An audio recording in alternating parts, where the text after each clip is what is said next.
Make your fasting powerful with this practice. Fasting can be a powerful spiritual practice when combined with prayer, study, and worship. Some may experience spiritual encounters like hearing angels, but this comes with serious commitment. A consistent life of prayer and fasting is crucial for a Christian's spiritual stamina, especially for those called into ministry. While there's no specific biblical rule, if you're not willing to embrace fasting and prayer, revival may be out of reach.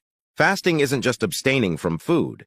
If there's no prayer, study, or worship involved, it's not true fasting, no matter how long you go without eating.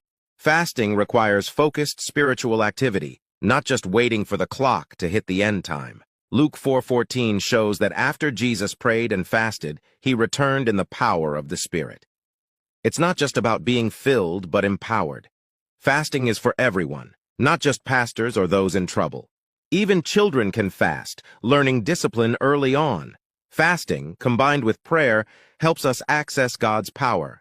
So seek God earnestly through these practices and trust Him for the grace to sustain you.